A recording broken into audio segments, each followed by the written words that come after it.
खुलुमबाय लोगोफोर नोंथांमोनखौ बय साफ्रोमखौबो गोबावनि उनाव आं दिनै मोनसे भिडिअ लानानै फैबाय आं मानि थाखाय भिडिअ होआखै बेसेबां गोबाव बिराद जाहोन दङ आं बेफोरखौ दिनै नोंथांमोननो खिथाथ'नाय नंला दा बाथ्राया जाहैबाय मा आङो दिनै थाम्बनेइलाव लिरनाय टाइटेलाव लिरनायनि सायाव आं डिसकासन खालामनो होननानै फैबाय दिनै नोंथांमोना ट्रेन्डिं नुगासिनो दंखायो जे ट्रेन्डिं आथिखालाव मा जागासिनो दङ आथिखालाव जोंनि सुबुंफ्रा ओरैबायदि मोनसे अनलाइन माखासे ट्रेडिं एपफोर दङ जेनेबा ट्रेडिं माने थाब माने फालांगि खालामनानै अनलाइन फालांगि खालामनानै गोबां फैसा खामायनो हागोन जे सानसेयावनो दिनै नोङो गोसो जायोबा सोरबा 1 लाख खामायनो हायो सोरबाया 2 लाख खामायनो हायो सोरबाया 50,000 सोरबा 30,000 जाय बेसेबां माने फैसा इनभेस्ट खालामनो हायो बेनो माने लाख थाखा खामायनो हाबा नों लाख मोनगोन दा बेबायदि मोनसे समाव सोलिबाय थादोंमोन आरो बयनिबो लोगोफ्रा माने बयखौबो माने खावलायहरलायदोंमोन जे नोंबो जइन जादो आंबो एथ' खामायबाय आंबो जइन जानोसै बिदि आरो गोबां मानसिफ्रा माने गावनि लोगोफोरखौ गावनि जेनेबा क्लोज लोगोफोरखौ माने खावलायहरलायलायबाय बिदि जइन जादो आंबो जाबाय आं एथ' इनभेस्ट खालामदों आं एथ' इनकाम खालामगासिनो दङ होननानै गावजों गाव माने बुंलायदों आरो गोबां माखासे इउटिउबारफ्राबो माने मा खालामदों होनना बुंदों बै गेमफोरखौहाय मोजां माने बे गेमाखौनो YBY मोनसे बे गेमा एबा गेमथ' नङा बे ट्रेडिं एपआ मोनसे मोजांखौनो थगायनाय नङा फल्स नङा जेनुइन बियो होननानै गोबां मानसिफ्रा गोबां रायलायदोंमोन आरोखि माने गावजों गावबो माने फोरमायलायनानै होदोंमोन दा दिनैनि तारिखाव ओरैबायदि जाबाय जाय मानसिया गुबुननो मोजां होननानै खिन्थादोंमोन थैया थगायनाय नङा होननानै जाय मानसिफ्रा दिनै गुबुनखौ बेफोरबायदि होननानै जइन जाहोबाय दिनै बे लोगोजों दिनै सानै लोगोनि गेजेराव दिनै सुथुर जालायबाय गावस्रानाय जाबाय असे लोगोफोरनि गेजेरावबो दिनै माने सोमोन्दो नागारलायनाय अबस्थायाव दिनै फैबाय मानो जाहोना मा खारन दिनै YBY आ दिनै माने मा जाबाय बियो उइद्र खालामनो हाला उइद्र खालामा दिनै गोबां निउस मिडियाआव दिनै दामखाबाय बिनि सोमोन्दै बुहुत माने कल रेकर्डिंबो ओंखारबाय आरो गुबुन सोरबाया जेनेबा KYC खालामनायावनो फैसा हरफिनलायनाय जालांबाय आरो KYC खालामनानैनो दिनै गोबां गावनि एकाउन्टनि फैसाखौ गासिबो लांजोबनाय बेफोरबायदि माखासे जोङो खौरांबो मोनबाय दा जोंनि गेजेराव जोंनि मानसिफ्रा जेब्लायबो सर्टकाट माने रां खामायनाय माने सर्टकाट एबा गोख्रैयैनो धोनि जानो माने लामा नागिरनाया जोंनि गेजेराव गोबां मानसिफोर दं खारन फैसाजोंनो गासिबो जाजोबो नालाय जायनाव फैसा गैया बिनाव जेबो गैया स' जायनाव फैसा दङ बेनो माने समाजाव मान सनमान दङ दिनैनि तारिखावहाय दा गतिके फैसाखौथ' खामायनो लामा लाखाग्रा मानसिफ्रा दा फैसा खामायनो लानायनि जाउनावनो बबे नंखाय बबे नंगौ बबे रिल बबे फेक बेखौ माने मालाबा समाव सानस्लाबनो हाया जायो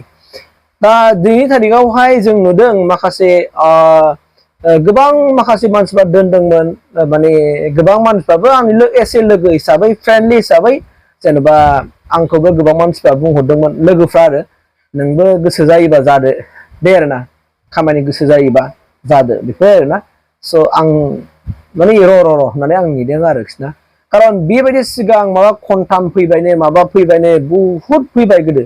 लाख बस्ता खि बस्ता फैसा लानानै खारबाय सिगां समाव आंबो आंनि मोसौ गायखौ फानलायनानै दोनदोंमोन बै सिगांनि समाव आरोखि ना बेयावबो दिनैसो बरबाद जाजोब्बाय माखासे मानसिफ्रा मोनजागौदों आरो माखासे मानसिफ्रा थैबाय बेफोर आरोना दा समाव मानसिखौ लब दिन्थिनानै होगोरो माने लब दिन्थिबासो ना माने प्रसार जागोन ना माने गुवार लेभेलाव बियो माने गोसारगोन बेनिफ्राय मानसिफ्रा बेखौनो मोजां मोननानै लानोसै जइन जानोसै उनाव दाना जइन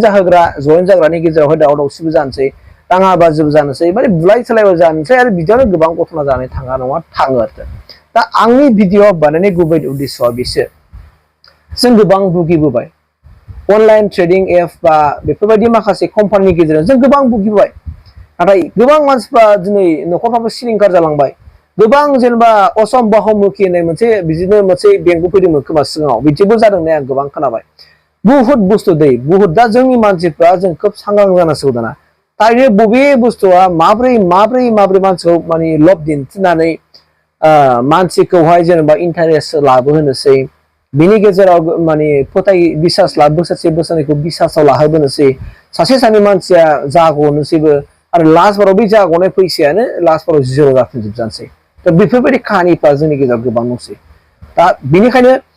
आं बेखौसो खावलायनो नागिरदों जोंनि मानसिफ्रा बांद्राय बेफोरबायदि अनलाइन ट्रेडिं एप अनलाइन माबा माबिखौ जों गोसो दाहोसै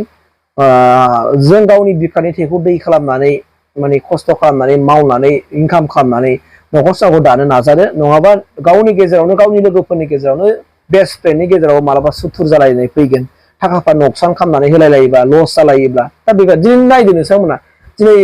ससियेल मिडिया खुलिबानो वाइ खारबायनो दा बेफोर सोरबा वाइ खारबाय होननानै पस्ट होग्रा मानसिफ्राबो बिथांमोना थैबाय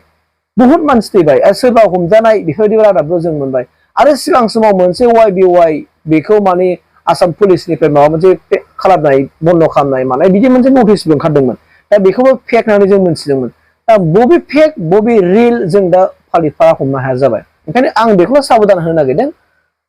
माब्लाबाबो जोङो बेफोरबायदि कम्पानि वाइबि बा अनलाइन ट्रेडिं मानोसो जों माने गोसो दाहो जेनेनो खामानि मावनो नाजा इनकाम खालामनानै खामानि गावखौ मावनो नाजाबानो जाबाय अब्ला जिउआव साक्सेस जागोन नङाबा नोंसोर लोगोनि गेजेरावबो मालाबा दावराव दावसि बुलाय सोलाय जालायनो हागौ बेखौ आं फोरमायनाय जाखाबाय थेंक इउ